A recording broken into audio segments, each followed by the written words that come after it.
Hello दोस्तों, good morning, नमस्कार। आप सभी का स्वागत है आप सभी के अपने यूट्यूब चैनल परीक्षा की शिक्षा में। उम्मीद करता हूँ, आशा करता हूँ आप सभी जो है कुशल मंगल है, स्वस्थ हैं, अपनी तैयारी जो है अच्छे और बढ़िया तरीके से कर रहे हैं। तो जो भी क्लास में फर्स्ट टाइम आए हैं, पहली बार है, नए हैं, उन सभी को बता दें हमारे चैनल पर आपकी बीएड प्रवेश परीक्षा 2025 की जो आपकी तैयारी साथ ही रेगुलर बेसिस पे करवाई जाए। तो जिसे भी तैयारी पूरी करनी है, कंप्लीट करनी है, चैनल को सब्सक्राइब करके आप लोग हमारे साथ जुड़ जाइए। ठीक है, क्लास का समय इंपॉर्टेंट है। जीके जी इसकी जो है सुबह 10 बजे देखने को मिलती है। इसी टाइम पर रीजनिंग की जो है दोपहर को 1 बजे देखने को मिलती है। कला की जो है शाम को 4 बजे और हिंदी की जो है शाम को 7 बजे आपका वहाँ पर देखने को मिलता है। तो आप सभी को इसी टाइम पर क्लासेस से जुड़ना, अपनी तैयारी को पूरा और कंप्लीट करना है। नीचे डिस्क्रिप्शन आप सभी को इंस्टाग्राम टेलीग्राम का लिंक मिलेगा, तो आप हमें इंस्टाग्राम पर फॉलो करके टेलीग्राम चैनल को ज्वाइन करेंगे। टेलीग्राम चैनल पर डेली बेसिस पर क्लास का आपको अपडेट मिल जाएगा। बाकी जो अपडेट है क्लास के रिगार्डिंग आपको टेलीग्राम चैनल के माध्यम से मिलता है। आपको लोग टेलीग्राम चैनल को ज्वाइन करके रखना है। ठीक है, तो चलिए क्लास स्टार्ट करें बिना किसी देरी के। एक एक क्वेश्चन आपके एग्जाम के लिए बहुत ही इंपॉर्टेंट है। और क्लास स्टार्ट होने से पहले जिसने अभी तक देखिए क्लास को लाइक नहीं किया, क्लास को लाइक कर दें।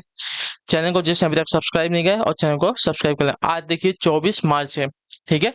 और यूपी बीएड वालों के लिए कल का जो है लास्ट डेट है। तो जिसने अभी तक फॉर्म नहीं भरा है 25 मार्च का, तो कल जाके फॉर्म भर लीजिए। 25 मार्च को जो है आपका लास्ट डेट है। तो अपना यूपी बीएड फॉर्म जाके आप कल फिलअप कर लीजिएगा। ठीक है, चलिए स्टार्ट करें। भारत भारत है एक किन क्या बताइए, भारत है एक क्या? तो भारत आपका एक है धर्मनिरपेक्ष राष्ट्र। ऑप्शन नंबर जो सी दिया गया आपका राइट आंसर हो जाएगा। ठीक है, अर्थात राष्ट्र का अपना कोई विशेष धर्म नहीं है, वह देश में प्रचलित समस्त धर्मों का जो है सम्मान महत्व करता है। ठीक है, महत्व देता है सभी को। अगले क्वेश्चन की तरफ बढ़ेंगे। आपका है दूसरा नंबर, उत्तर दीजिएगा राइट आंसर। लोकसभा में राज्यों को किस आधार पर सीटें आवंटित होती है? बताइए, लोकसभा में राज्यों को किस आधार पर जो है सीटें आवंटित होती हैं? तो इसका राइट आंसर हो जाएगा साथियों जनसंख्या के आधार पर। ऑप्शन नंबर जो बी दिया गया है आपका राइट आंसर होगा। ठीक है, क्लियर होगा इसका। यही कारण है कि उत्तर प्रदेश में अधिक जनसंख्या के चलते यहाँ लोकसभा की सीटें जो है सीटें भी अधिक हैं, 80 हैं। ठीक है, अगले क्वेश्चन की तरफ बढ़ेंगे। आपका है तीसरा नंबर प्रश्न बताने की कोशिश करेंगे। अखिल भारतीय सेवाओं की नियुक्ति कौन करता है? बताइए, अखिल भारतीय सेवाओं की नियुक्ति कौन करता है? तो अखिल भारतीय सेवाओं की नियुक्ति आपका राष्ट्रपति करता है। तो ऑप्शन नंबर डी आपका राइट आंसर होगा। ठीक है, क्लियर होगा इसका। अखिल भारतीय सेवाओं की नियुक्ति जो है राष्ट्रपति करता है। भारत में 3 अखिल भारतीय सेवाएं हैं, आईएएस, आईपीएस और आईएफएस। ठीक है, क्लियर सभी को। संघ लोक सेवा आयोग अखिल भारतीय सेवाओं, केंद्रीय सेवाओं तथा केंद्र शासित क्षेत्रों की लोक सेवाओं की नियुक्ति के लिए जो है परीक्षाओं का आयोजन करता है। क्लियर सभी को। चलिए, संघ लोक सेवा आयोग जो है इनकी जो परीक्षाएं होती हैं इनकी क्या करता है, योजना करता है। अगले क्वेश्चन की तरफ बढ़ेंगे। आपका है चौथा नंबर, भूदान आंदोलन किसने प्रारंभ किया था? बताइए, भूदान आंदोलन जो है किसने प्रारंभ किया था?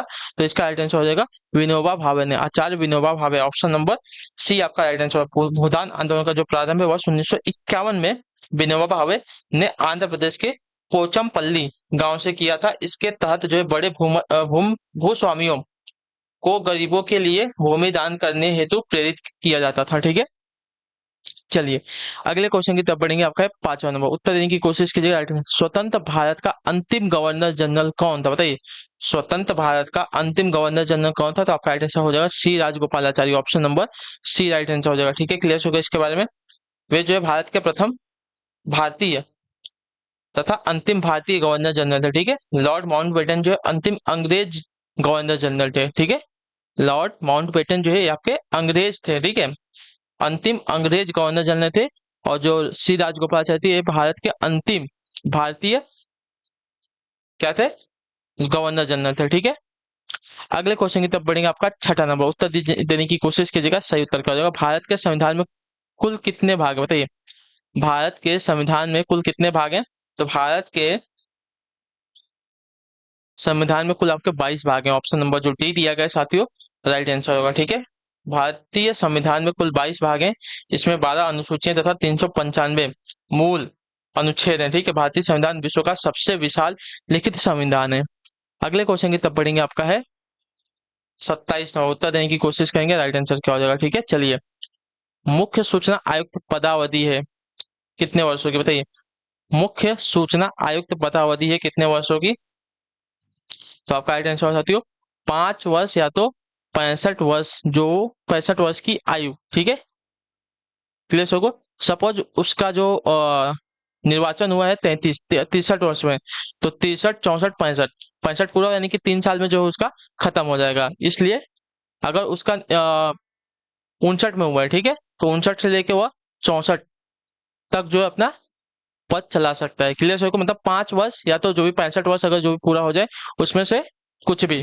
क्लियर सभी को, मुख्य सूचना आयुक्त का जो कार्यकाल है 5 वर्ष या 65 वर्ष की आयु तक होता है। इसकी नियुक्ति जो है राष्ट्रपति द्वारा एक समिति की सिफारिश पर की जाती है। ठीक है, अगले क्वेश्चन की तरफ बढ़ेंगे। आपका है 8वां नंबर।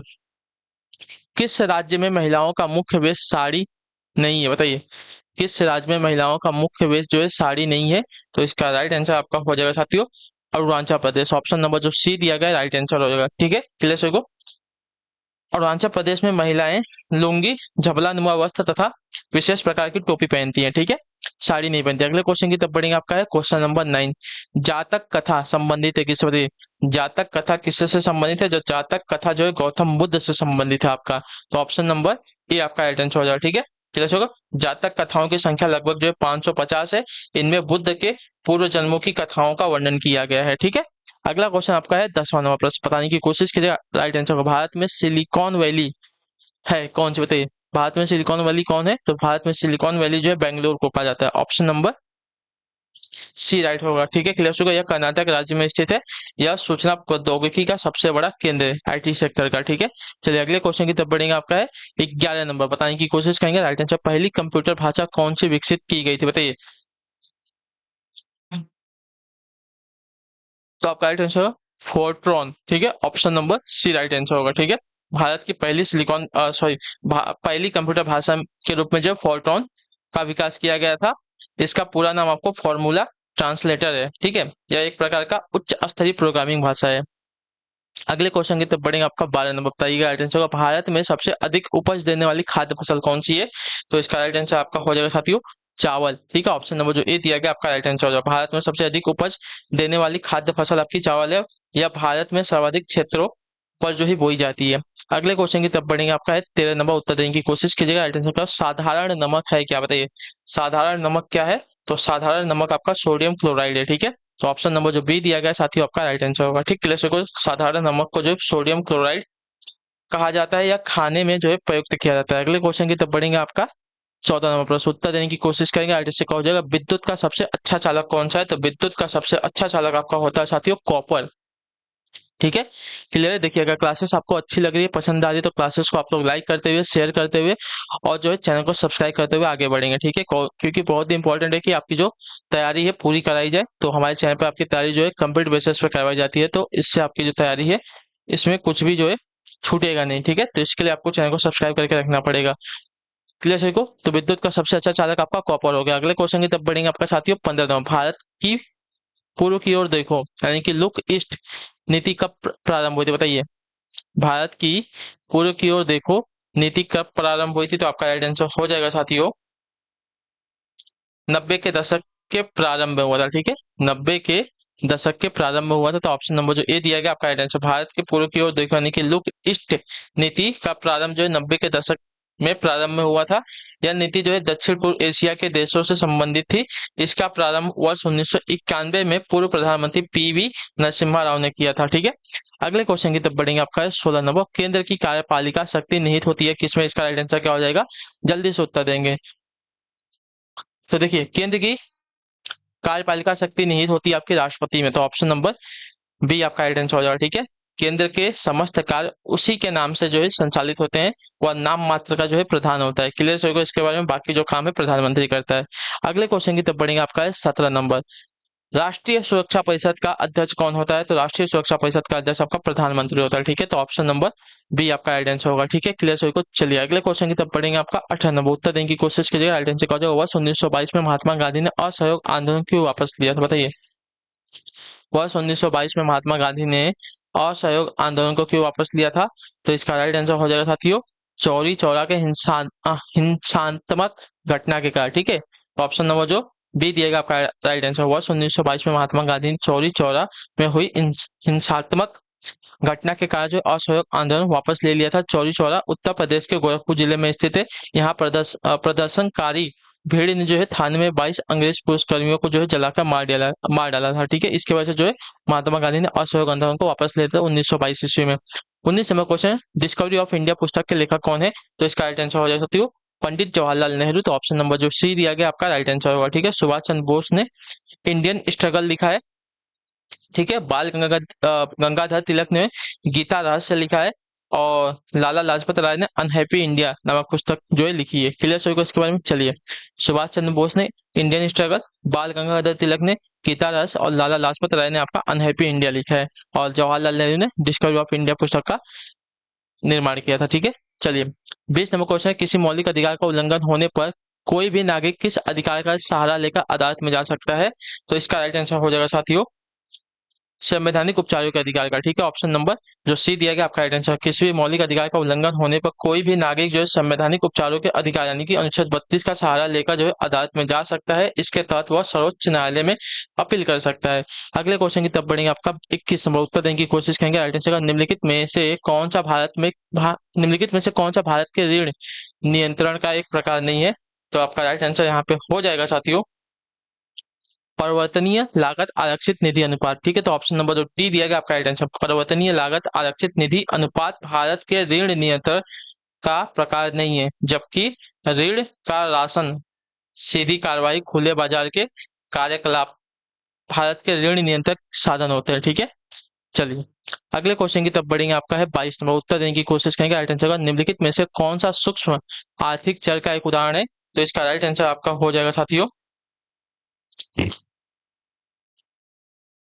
उपभोक्ता संतुलन। ठीक है, ऑप्शन नंबर जो डी दिएगा आपका राइट आंसर। उपभोक्ता संतुलन जो है सूक्ष्म आर्थिक चर का एक उदाहरण है। ठीक है। अगला क्वेश्चन आपका 23 नंबर बताने की कोशिश करेंगे। राइट आंसर का भारतीय संविधान के किस निम्नलिखित भाग में जो है मौलिक कर्तव्यों का उल्लंघन? बताइए, भारतीय संविधान के किस निम्नलिखित भाग में मौलिक कर्तव्यों का उल्लंघन है? तो इसका राइट आंसर आपका हो जाएगा भाग 4A में। ऑप्शन नंबर जो डी दिया गया आपका राइट आंसर होगा। ठीक है, क्लियर सभी को? भारतीय संविधान के भाग 4A में मौलिक कर्तव्यों का उल्लंघन है। अनुच्छेद 51 क में 10 मूल कर्तव्यों का उल्लंघन किया गया था। वर्तमान में इसकी संख्या जो है 11 हो गई है। ठीक है, क्लियर सभी को इसके बारे में? चलिए, भाग 4A में और अनुच्छेद 51A में। ठीक है, इतने याद रखिए। अगले क्वेश्चन की तरफ बढ़ेंगे। 24वां, भारत में राज्यों का राज्यपाल बनने के लिए न्यूनतम आयु कितनी होनी चाहिए? तो आपका राइट आंसर हो जाएगा 35 वर्ष। ठीक है, ऑप्शन नंबर जो सी दिया गया आपका राइट आंसर होगा। ठीक है, चलिए सभी को, भारत में राज्यपाल बनने के लिए न्यूनतम आयु आपकी 35 वर्ष। अनुच्छेद 155 के अंतर्गत राष्ट्रपति की नियुक्ति राज्यपाल के द्वारा की जाती है। ठीक है, राज्यपाल पद के लिए अर्हताएं वह भारत का नागरिक हो, लाभ के पद पर न हो, किसी सदन का सदस्य न हो। ठीक है, तब जो है वह राज्यपाल बनेगा।